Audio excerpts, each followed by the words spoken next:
Social Club, and very much a big thanks to the people who organised this evening, and it's very appreciative that they've allowed us to use their facilities, because in fairness some organisations are not too keen. My name is David Burgess-Joyce, and I am the chair of Wirral Reform, but this evening's meeting is not a political meeting. It was about a year ago that a member of our team, who runs the Wirral Doge team for Reform, told us about the CCS scheme. And I'll be quite honest with you, I'd never heard of it.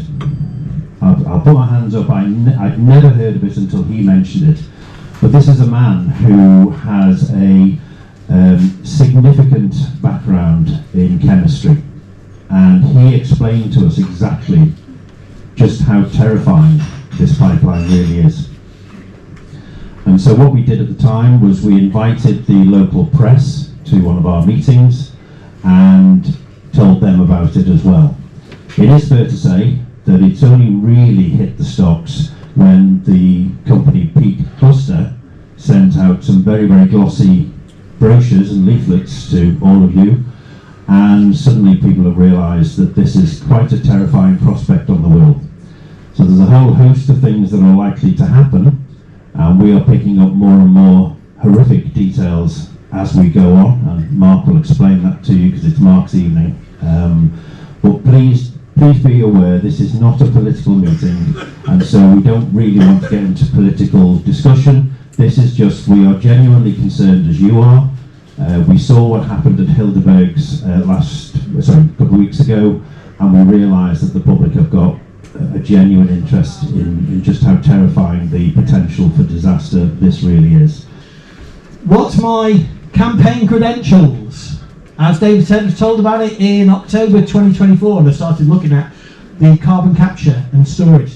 Did you know there's already a site out? Hynet? That's the first one. Some people know about that one. That's the one that's on the Hamilton Bay site. And if you don't know where that is, if you go down to New Brighton and you look out and you see what is an oil rig, it's not, it's a gas rig, but that's where they put the first set of carbon capture. That pipe is already being laid at the moment. And it's by a company called Eni, the company that polluted a few years ago on the coast. They pumped and they polluted, yeah. You can look them up.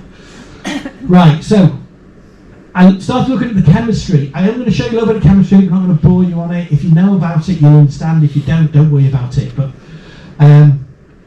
I went and I emailed every single member of the council when I started getting worried about this. And so there's 66 councillors, and I emailed them and said, do you know about this carbon capture thing? I think you really need to know because it's really dangerous. I don't support it. I think you should get a bit worried about it. What I actually asked them was, do you have a plan if it leaks? Do you know how to handle 200 million tonnes of carbon dioxide if it was to leak?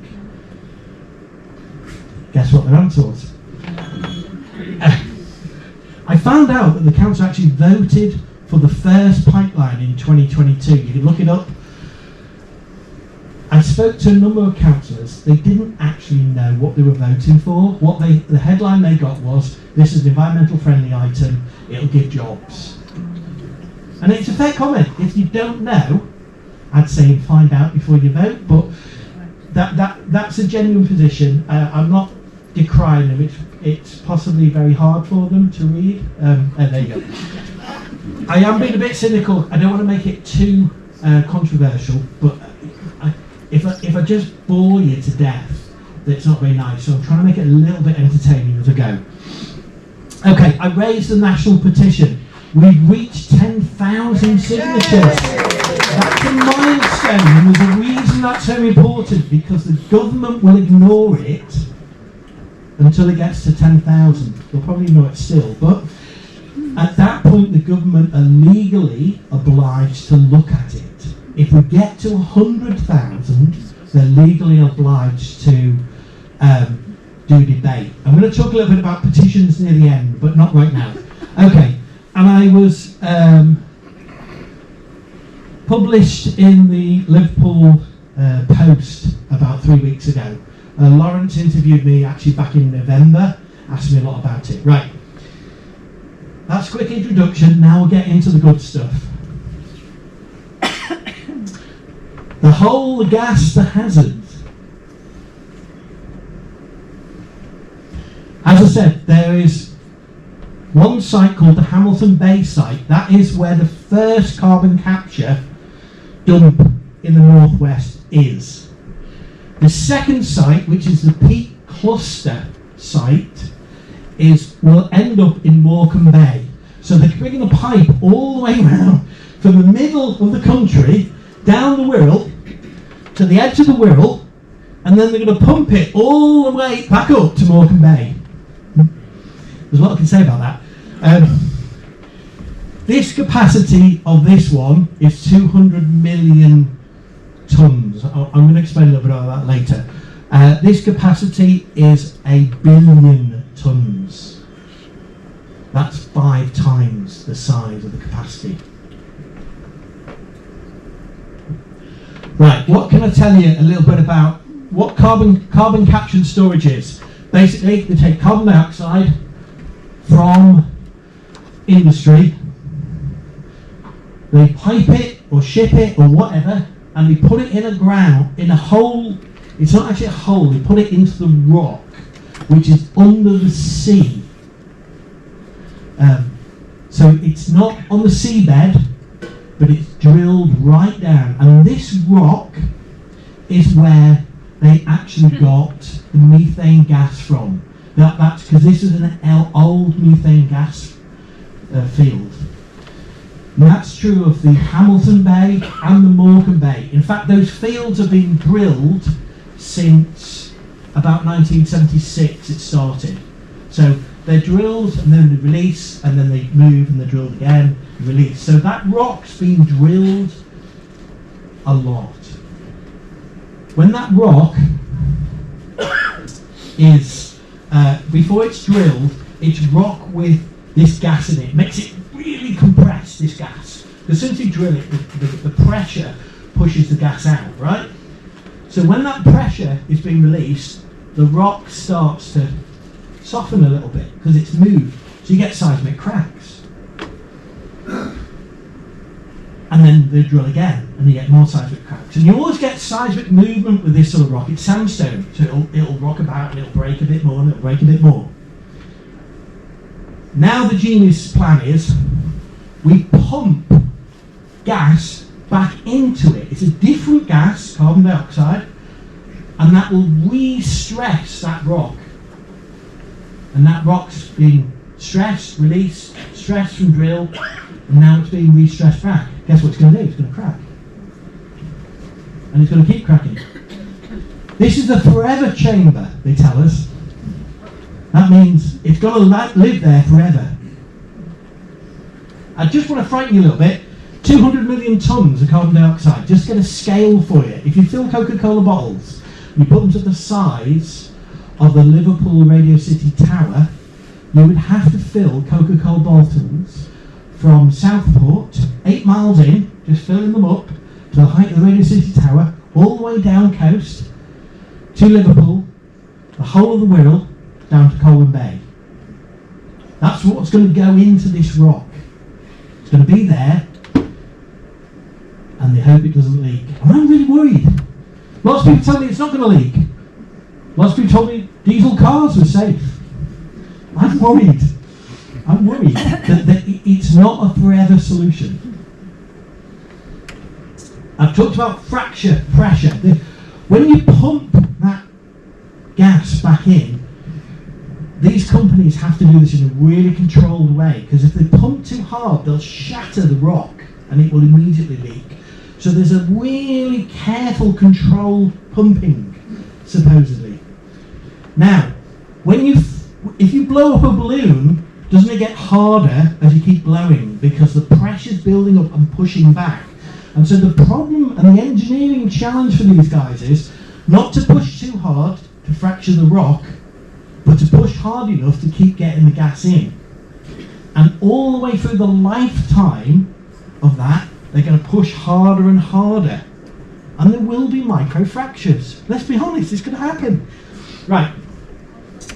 I'm going to talk a little bit about this. Near bore zone. Right, so this is where the pipe goes in, right?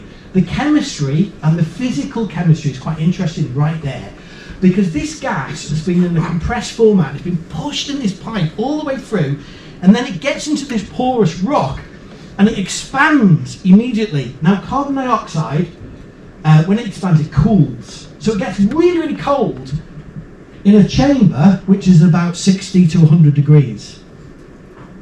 So all of a sudden, the engineering has to cope with, and the rock has to cope with, heating and cold, heating and cold, heating and cold all the time. Guess what's going to happen to the rock? It's going to crack. Do you get why I'm getting a little bit worried about it? You can evidence all this. I'm going to talk a little bit about the chemistry in a bit. The gas stream itself. I was at the Peak Cluster event, and I said to the guy, what do you do about the impurities in the carbon dioxide stream? And he said, there aren't any. So I asked the other chap, and he said, oh yes, there are. Bit worrying if the two experts can't even agree. Do you know what an expert is? X is an unknown quantity, and a spurt is something under pressure. Which I think that's what those two guys were. Okay? But there's a serious point. There is stuff in the carbon dioxide. They can clean it all they like, but you'll still get parts per million amount. So it's a tiny, tiny, tiny, tiny amount. But the molecules that are there, that are in those amounts, are very reactive, and we're going to talk about that in a bit. And when you've got volumes that are 200 million tons, those parts per million quantities actually start to become quite significant, because there's lots of them. Now these chambers are intended to be pumped for about 20 years to fill them. Okay? So it's not good, they don't pump 200 million tons in one go. It's about 10 million tons a year is what they're aiming for. The Morecambe Bay one, which is 5 times that size, has got even more challenges because they've got to pump more of it in. Right. The rock reservoir, they call it, is not dry. It's full of water, brine, salt water. Salt water is an amazing product because it creates the environment for chemistry. Water is the conduit in which chemical reactions occur, because it's the oxides and the protons, hydrogens, if you know. So I do know a little bit about chemistry, but it's there, and that means that this gas is not being pumped into an inert environment. It's being pumped into an environment which is readily reactive. Does that make sense so far? Yeah. Okay, am I going at the right speed for everybody? Because I don't want to bore you to death over stuff, but I want to just give you some factual information about this. All of this I reference and prove in my document, okay? So you can come and ask me and I can give you... what I've done is I've not referenced me, I've referenced scientific journals and stuff to get to it, to show you where I've come from with this stuff. I'll say this. When I did this research, I wrote a chemistry paper, and there's various places you can publish. I'm not a publisher, so I went onto one of the sites. It's called ARXIV, and it's a pre-academic review site, and you can publish on there. So I wrote this chemistry paper about the acids. I'm going to talk about the acids in a minute, and the volume of acids. And I thought, oh, this has got to be really interesting. The chemistry paper was rejected, and it wasn't that the chemistry was wrong. What they said to him was, we already know. They already know. It wasn't novel what I'm telling them. They already know that these reactions occur. When I rewrote the paper, I changed it and I started calculating about the volumes of acid that would be generated. Then people got interested. And we're going to talk about that now. Don't get frightened by the chemistry. I'll just talk you through it really simply. Carbon dioxide is gas. Okay? It hits the water and it reacts with water and you get carbonic acid.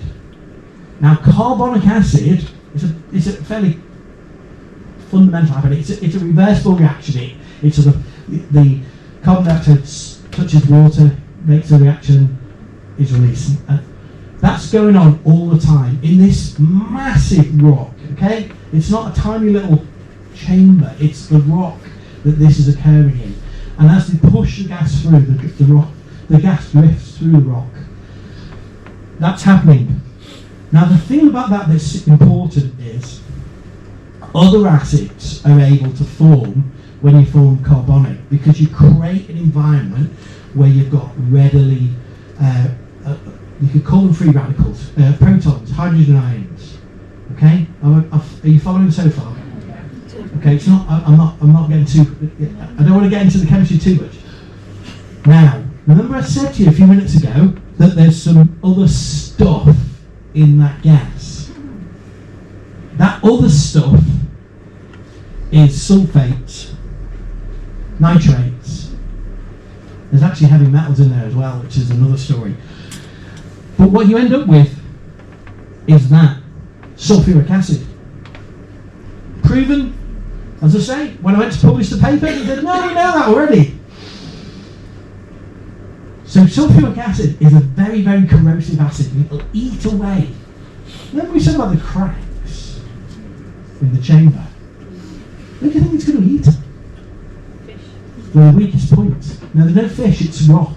Oh, yeah. It's in a rock, remember. We're not talking about in the sea. It's not just below the sea. It's buried deep down. So there's no marine life in there. But it's going to eat away at those cracks. It's going to weaken those cracks. It's going to make the cracks bigger. They keep telling me it's a forever cave.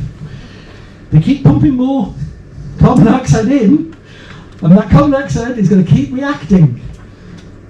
And then when they finish pumping it, they're going to put a lid on it, on the capstone. I won't talk about the capstone, it'll take too long. And then that cave is going to sit there, reacting and bubbling away. And I know that's a bit emotive, but that is the truth. It's going to react. Until all of that acid is spent, it's going to react. Now, it's not going to just act on the point where they pump it in, because it will flow through the rock. And it only will react when it bumps into another molecule that it can generate the acids with. So that's going to happen all over that rock, inside it. Microfractures in that rock could be formed. That acid could weaken bits of that rock to allow bigger fractures to occur. This is why I'm getting worried about this. I know people have told me other stuff, but it does concern me, and I've never heard anyone explain this away. Now, I've done all sorts of calculations on the amount of acid that would be formed and how reactive this is for it to occur. Because it's not going to happen every time these molecules bump into each other. Sometimes they'll just go, hello, and then float away something. They won't always react. So you have to take into account all of the environment that is occurring for this reaction to actually happen. And I did calculations and I estimated about 10% of all of these reactive molecules, and we'll talk about the for sulfuric acid, the sulfates are much more reactive than nitrates. So I thought, well, and I looked at some modelling of this, and I worked on a fairly simple basis. About 10% of it would react. To give you some scale, it's about 4 times the size of this room. That's how much concentrated acid is in that reservoir. Do you get why I'm a little bit concerned? And I'm not bigging this up. I mean, this is real science. When I did that, that's the bit of the paper people are going, oh yeah, And I've looked through the literature, and I've been like, and I've done my AI and said, hey, go and find out some literature that calculates this volume. And no one seems to have done that bit. Maybe I'm wrong. Maybe someone here can tell me, and they know it's correct. If I'm wrong, come and correct me. Not now, do it later. But I'm happy to be corrected. But I'm not trying to frighten you. I'm trying to be honest with you. This is where I am. This is what got me worried about this. Got me to the point where I wrote to my MPs. I wrote to my councillors.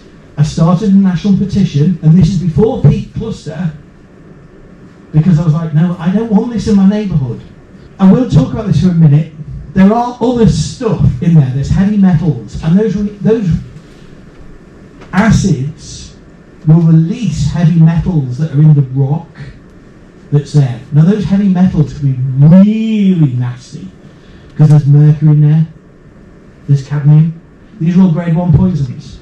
Now, they're in that chamber, and they shouldn't get out of that chamber, and I don't want to frighten you. The reality is it's very, very, very, very unlikely that they'll get out. Fukushima was an accident that occurred on a Japanese nuclear station some years ago. Some of you might remember it. I'm saying it right. I'm trying to say it's not. I think it's Fukushima. That's the name of the place. And there was a reaction. When they did the review of the reaction, they said of the nuclear accident, they said the problem was they didn't anticipate in the design having so many natural things go wrong all at once. They had an earthquake, they had a tsunami, they had this, they had the other. Do you get why I'm worried? I wrote to the net zero loonies. Sorry, I won't be political. I wrote to the Department for Net Zero, and I said to them, do you have a 100-year plan for analysis of this chamber? They said yes. I thought, great. I said, what does it tell you? That's confidential, we're not going to tell you. Seriously, you couldn't make this stuff up. You couldn't make it up, honestly. I wrote to the Marine Management Organisation, and they give the licence to pump this gas in the sea. Did a freedom of information request to them and said, do you know about the residual compounds that are in the gas? And they said yes. I thought, great. I said, can you tell me what the government standard allowances for those compounds? Because then that will tell me if that chemistry is low or bad, or it might be a millionth of that if they say that the amount of impurities in the gas can be really, really low. And they said to me, it's about industry standard, but we're not going to tell you because it's commercially sensitive. So I base these numbers on the industry standard. So the government are not legislating to the industry what levels of impurities go in the gas. They're letting the industry mark its own homework. Bit frightening, that, isn't it? That's a fact. I did a pre-roll before, and I know you couldn't read them, but I put up some of the letters and freedom of information requests. I'll put it up later, and I'll share it with people if you want to look at it. I've done lots and lots of these things. Are we all right? I'll keep going. How are we doing for time? I don't want to talk for too long, but I'm just trying to give you a sense and flavour of the journey that I've been on and why I got upset.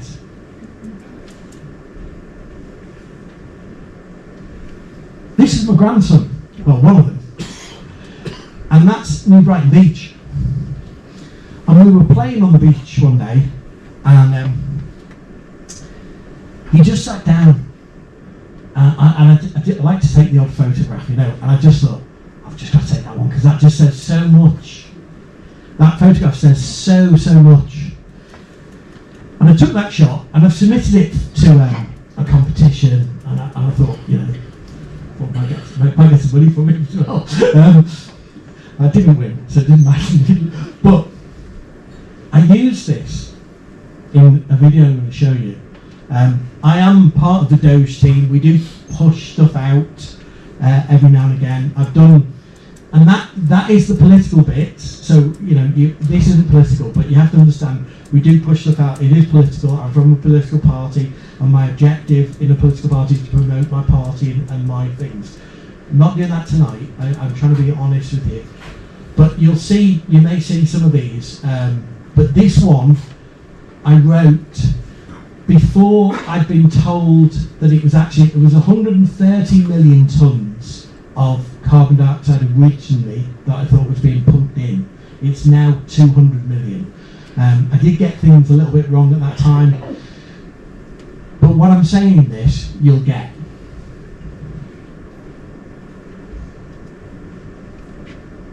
Welcome to Liverpool Bay's Carbon Capture and Storage CCS project, the biggest, boldest, chemically reckless experiment Britain has ever attempted. The plan is madness. Take 130 million tonnes of toxic carbon dioxide and other chemicals from industrial sites, then shove it deep underground into an old gas field in the Irish Sea. Once inside, this chemical cocktail could dissolve the rock it's meant to stay inside, weaken the cap rock, the lid keeping it from surfacing in the sea. It could trigger more micro-earthquakes, possibly opening cracks. Mobilise heavy metals into ecosystems. Leak into the Irish Sea protected marine zones where birds, fish and humans rely on a delicate pH balance. This will not be enhanced by acid or toxic chemicals. The scientific term for this is completely mental. What could possibly go wrong? You get my point? If you want to know more, that's my website that I am going to promote the website. Yeah, thank you. Good point. That's my website where I do the carbon capture stuff. So if you go onto the website, you'll see the standard sort of website where it says this is why it's really bad. But if you look in the corner, I've got some blogs. I'd say go and read the blogs because they're a lot more detailed. They'll give you a lot of evidence and give you a lot of the chemistry. I am going to publish a paper which you can download. But that's the journey I've been on. In my mind, in my research, in my reading, in my trying to understand what's going on. That's where I've been. I put this out last year. It's on YouTube. There's a link to it. I'm not bothered whether you look at it or not, to be honest. I'm more bothered that you actually get upset a little bit about this and sign the petition. That's the important bit. Are we all right? Yeah. Are you following me so far? Yeah. I'm not trying to jeer you up, but I just, my wife said to me, slow down, Mark, when you do it, because she was the first victim. I did it for her. And she said to me, don't rush, because I get excited and I am passionate, as you can see. But I'm hoping you can follow so far. I'm hoping it makes sense. Let me move on to the next bit.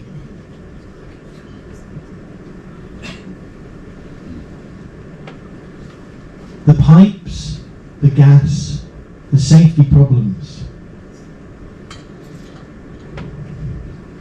I'm not an engineer.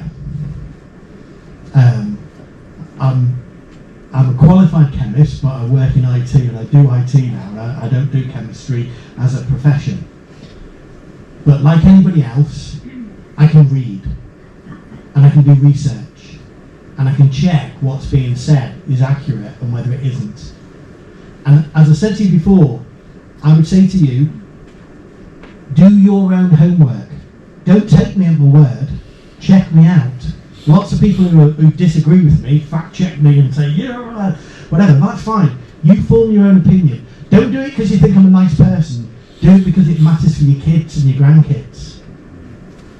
That's really what is most important here. For me, I personally want to stop this pipeline because I think it's bad. I think it's bad for the Wirral. I think it's bad for my children and my grandchildren. I've got 5 children and I've got 5 grandchildren, and I don't want any of them living with the dangers that I'm going to talk to you about now. When they dig those pipes in, they're going to be there for 30, 40 years. if we let them do it. Not all gas lines are the same. I got really cross with Peak Cluster, and I'm a Christian and I try not to swear, but I was going you at the guy because he said to me in Hoylake, if you were there and you saw me, I said to him, do you know the specifications for the carbon dioxide pipes? And he said, yes. I said, good. I said, those pipes are different. Have you done this before? And he said, there's pressure pipes pumped all over the country. There's 26,000 miles of jet pressure pipes. I thought, yeah, but they're not carbon dioxide. Did anyone listen to the Radio Merseyside hot seat? That was me, the Mayor of Rotherham, or whatever his name is, the regional mayor, jolly man, telling us that the man without the chemistry degree, telling the man with the chemistry degree, the pipes are just the same. Yeah, sure you've done your research. Because I asked the guy, where do you stand with regard to the carbon capture pipes? And this isn't political. I asked the regional mayor where he stands and said, because the people on the Wirral are worried about this, they don't want it. And after a couple of minutes of him talking, he said, well, I kind of, maybe, so I asked him again, and then eventually said, well, we need them. We need the pipes. So I wrote on my next door blog, the regional mayor is more concerned about the environment than he is about the people of the Wirral. And that may be a bit loaded, but that's what he said. He said they're more concerned about the CO2 going into the environment. I'm not going to get into the net zero discussion, but I just want to give you a couple of real facts. Do you know how much carbon dioxide as a percentage of it is in the air? 0.04%. It's a tiny fraction. Now that doesn't mean to say it isn't important, because I talked about those reactive chemicals in the 200 million tonnes, so it doesn't matter. Do you know how much the UK contributes to that total amount? Well, the whole of humanity contributes 3 to 5%. The rest of it is nature. And of the bit that humanity contributes, the UK's contribution is about 1%.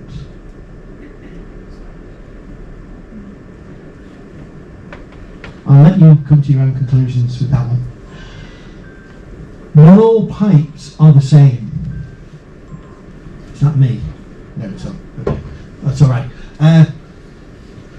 Leaks in these pipes will happen. That's a fact, right? They are going to happen. These pipes are very, very different than any other engineering pipe that we've got pressured gas in. And you need to look this up yourselves. There is a very big difference, because carbon dioxide is a different gas to methane, and we have to compress it differently, and it reacts differently. And when it reacts, they have to have different engineering. This pipeline is going to come from the sites in the Peak District, the concrete sites, going to come down the land, going to come down the Wirral, if we let it, which we're not going to, are we? No. If it gets there, it then has to change, and you have to have the AG, above ground installation, the enormous football pitch field that they're going to build some sort of pumping station in, and then they've got to change the engineering again, because they've got to build pipes that go under the sea. Peak Cluster are a new company. Pipes of this length of carbon dioxide are new engineering in the UK. Now, that doesn't mean to say that they'll be scrabbling around making it up. Of course they'll go to the best people in the world to make it.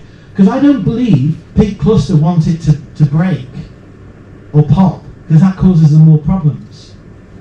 Because they could kill people.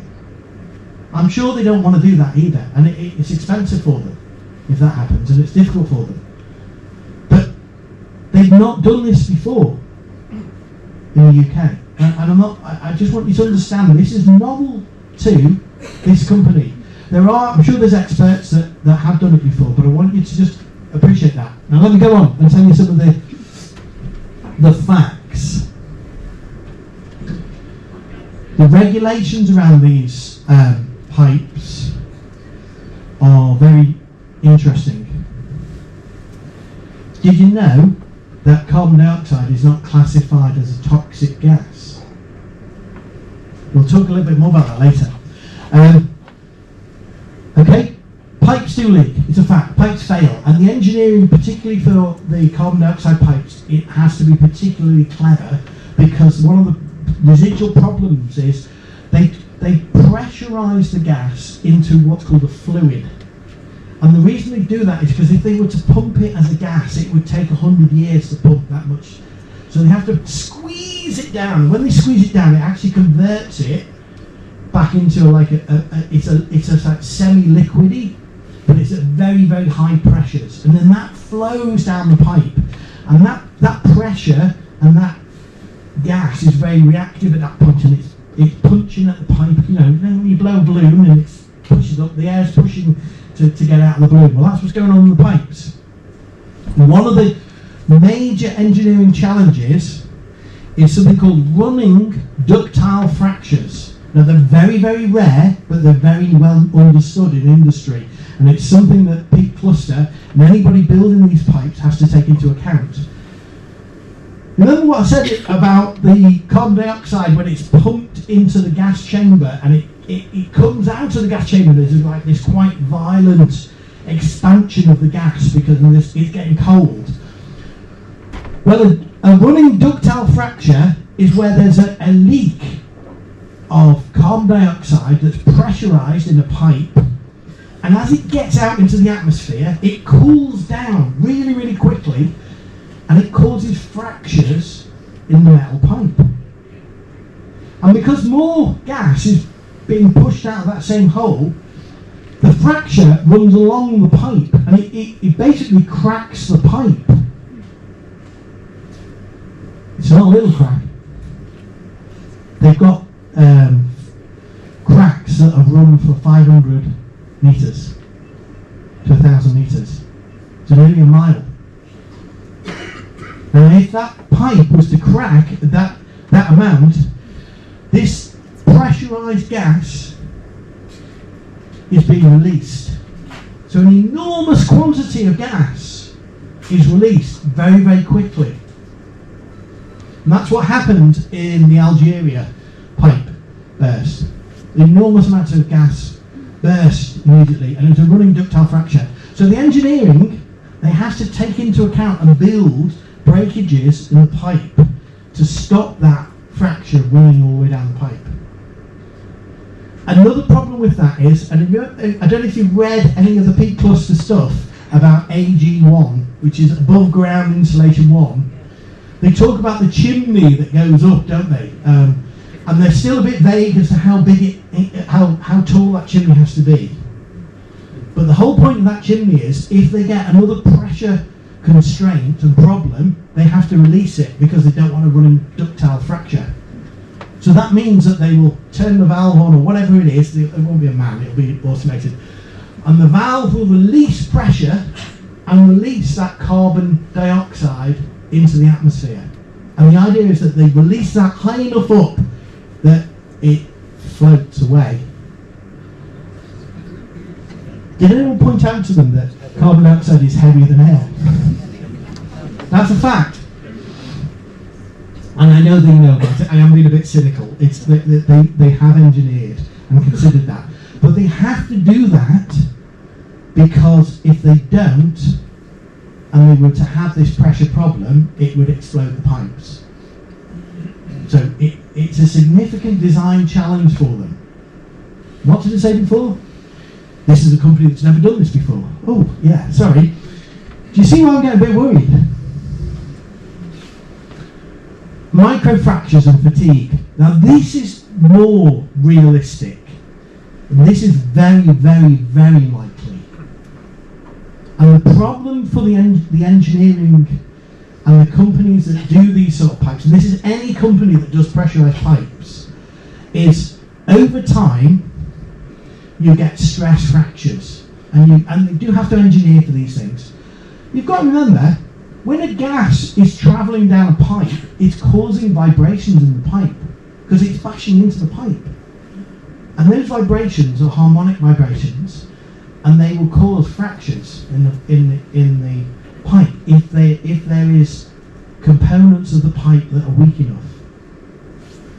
Now, those fractures would be tiny, tiny, tiny fractures, the microfractures.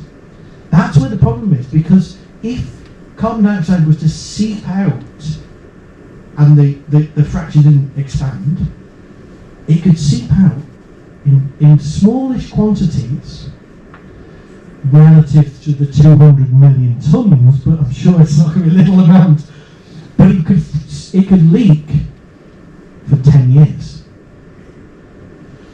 You wouldn't notice because there wouldn't be a significant drop in the pressure. And that's an engineering challenge that the guys have to work through. The problem for us on the Wirral is if that carbon dioxide leaks, it's going to be underground. And it's going to acidify the ground. Remember the chemistry we talked about before? What do you think is going to happen? Sulfuric acid. You're going to get the same reactions. You're going to get them, and they're going to acidify the ground. Now when they acidify the ground, and this is the extreme case, and I accept this is the extreme, but we have to think about extremes. Because it only has to happen once. Then it mobilises heavy metals. Now the difference here, and this is the more worrying thing, it's not in rock, it's in soil. And that soil will have water that goes down to what's called the aquiflows, where you get your water from basically, because there's like underground streams effectively. So, micro leaks, reacting, mobilising heavy metals that are washed into water. Anyone drink? You know what I'm saying? And yes, I am being extreme, and it will be very rare, and I accept that, and I am being deliberately on the high end. Now I've got 200 people in the room, and I want you to balance this. This isn't definitely going to happen. This isn't definitely, absolutely, there's all sorts of complications. But what if it does? If you're a farmer, and your cows start to die, what's killing them? And I'm being serious. And it's a serious worry. This is why I'm really, really concerned about this stuff. I'm not building it up, I'm not bigging you up. I'm saying these are the things that concern me. These are the questions that I'm asking Peak Cluster and the Department of Net Zero, to explain to me how are they going to safeguard against those things. What are they going to do in this industry to ensure that microfractures don't occur, that if they do occur, that they get fixed. Did you know that the monitoring is done by the same company that lay the pipes? Talk about marking your own homework. That's a fact. Bit worrying, that, isn't it? Yeah, you get the message. And I'm not trying to be, I am being a little bit controversial deliberately, because I want to get you a little bit concerned. But I'm trying to be balanced in what I'm saying. They are rare, it is unusual, the microfractures may not release a great deal of gas. But over 20-30 years, that could become a problem. And those things, and mobilisation of heavy metals occurs all the time, so it might not be a significant issue. So don't think, it would definitely pollute the water. I'm not suggesting that that's an absolute, but there's no reason to suggest it isn't factual, because it is.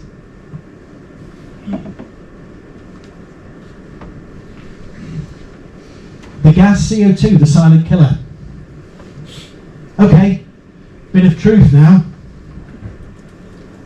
Hands up if you've ever farted. You're all liars. There's a serious point. Some of you may have seen my dog that she passed away a couple of weeks ago. She's a little lovely dog. But when she's called Floss. But when Floss farted, she'd go like this, and we'd go, whoa! Because we could smell it. We could smell the noxious fumes that come out of it. I used to get the blame. My wife would say, "Is that you?" I said, "No, it's the dog." Even when it wasn't. But that's another story.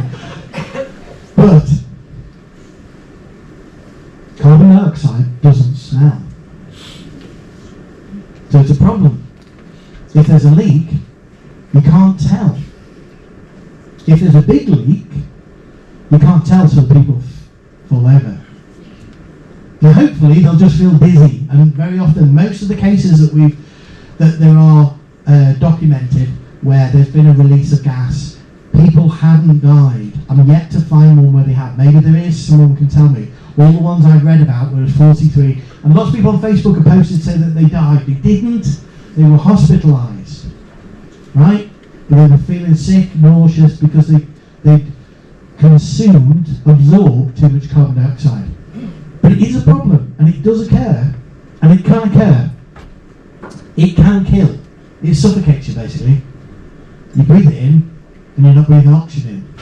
And because you can't see it, and because it floats to the bottom of the ground, if there's lots and lots of it, if there's that much gas, and you're walking in it, and you soon start to feel dizzy, or the cow falls over in the field, could be.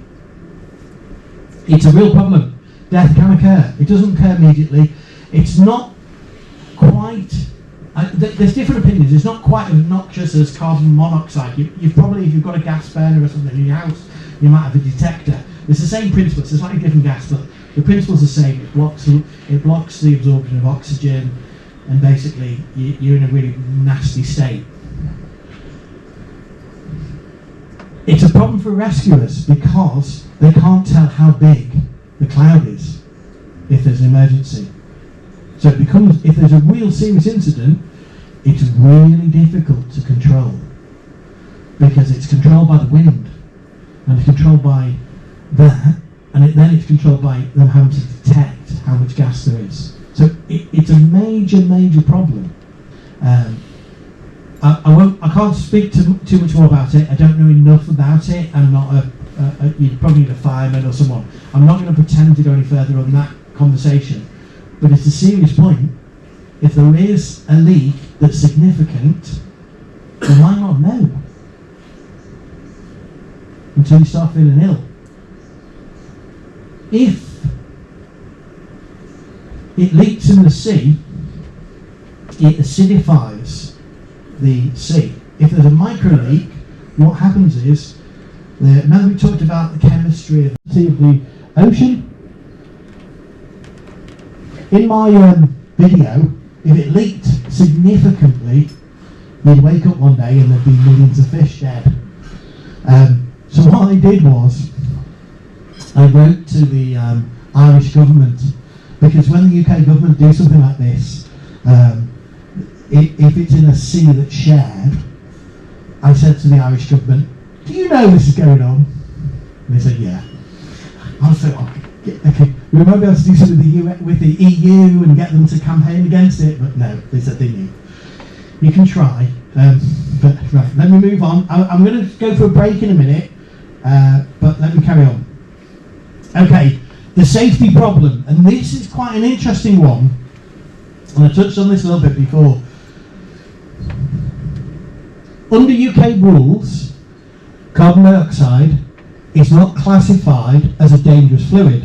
It's treated as a non-toxic, non-flammable, and its main risk is suffocation. And that's because those rules were created not thinking about carbon capture and storage. And the government have realised that, and the HSO have realised that, HSE have realised that, and they're changing the regulations. Okay? Classifications and how you look at these things in the industry is based upon the regulations. So if it's not classed as a dangerous fluid, the rules around how you transport it, what engineering you need, are very different. Eni are the first company that have laid a pipe. They're operating under these rules because it's not classified as a dangerous gas. Now the HSE, the Health and Safety Executive, have said to them we've got to operate in a certain way, and they know they will define the bridging position until the legislation is changed.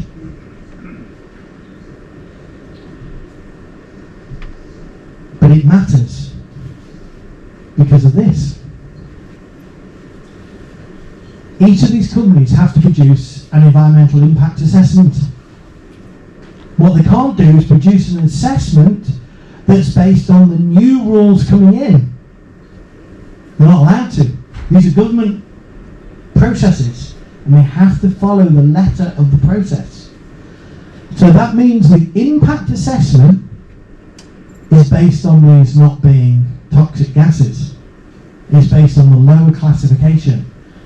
So all the submissions that were done with Hynet were based upon that. Peak Cluster are going to do an impact assessment. The regulations, as far as I understand, I didn't check today, but they haven't changed yet. So they can't do it on a toxic gas. They've got to do it on the lesser regulations. What does that mean if they're not fully assessed? Worst case, the classification around the build-up, the engineering, and all of those things doesn't have to be looked at as rigorously in the assessment and the EA assessment, because the impact assessment is done by the company, the environmental assessment, and then the government mark it. But the government will only mark it based upon the rules that are in place today. So they're going to mark it based on the fact that it's not a toxic gas, even though they know it is, even though Peak Cluster knows it is, even though Eni knows it is. But because the rules say we have to do the assessment on what there is today, you wonder why I'm worried. You wonder why I've got quite upset over this. Those are the reasons why. And yes, I am being a little bit controversial, and I put my hands up to that. I'm trying to entertain you a little bit, because otherwise it's a very boring meeting. But I want you just to get the gist of why I've done this. I will say this, before I got involved, I'm not a raving, I was going to say flag waver, I don't mean that. I'm not into jumping onto campaigns. I've not really done it. But this got me worried. It got me so worried that I wrote a national petition. I had to submit the petition 3 times because there's rules around how you do the petition. I'm going to talk about that in a bit, because it was a nightmare. But also I'm going to talk about why I submitted the wording I submitted in the petition, because it's quite important that. And again, because the rules matter. Now we're going to take a break. It's 8 o'clock, so speak for about 45 minutes. So can we reconvene, say, 8:15? Because I've got a bit more, and the next bit's a bit more interesting. It's about what can we do. So I'm not going to bombard with any more chemistry or anything else, but if that's okay, thank you for listening, and then hopefully you'll come back. How can I put it? We will probably be doing things with the MPs, because the MPs have some ability to push this further than councillors would. So what we're going to do after this, and thank you, Mark, so much for, because I'm conscious you have been up all day, so thank you very much for that. What we are going to do is going to have more meetings along the pipeline. So we'll be having ones in Wharton, literally the full length of the pipeline, so that people can all come along and learn exactly what the risks are and how it's potentially going to impact their lives. Because you've heard an awful lot of technical stuff tonight, which is important, because you do need to understand this isn't somebody in a pub just mouthing off. This is a person who has an incredible ability to understand far more than I have exactly what this danger is. And I had somebody today, just to put it into concept, a chap rang me and said, I fully understand where you're coming from, I'd love to come this evening, however, I'm 85, I won't need to worry about it. And the problem with that is, the question I asked was, have you got any grandchildren? And he says, I've got 14 grandchildren. And I said, well, do it for the 14 grandchildren. So in fairness to him, he's asked for a placard, God love him, and I'm sure he'll be outside the town hall at some point. But ultimately, whatever you take away from today, please don't go home and just forget about it. Yes. I'm sure you won't, but please tell your friends, your family, your neighbours, all of the people you can. Be a real bore on the subject, because this is truly one of the most appalling things that's going to be done to us. And being again non-political, one of the best descriptions I've had of this was from a Labour councillor who said this is the exhaust pipe for the UK. And I thought that summed it up absolutely perfectly. So we don't want to be the exhaust pipe for the UK, and with your help we'll get there. So thank you very much for your patience, and a safe journey home, ladies and gentlemen. Thank you.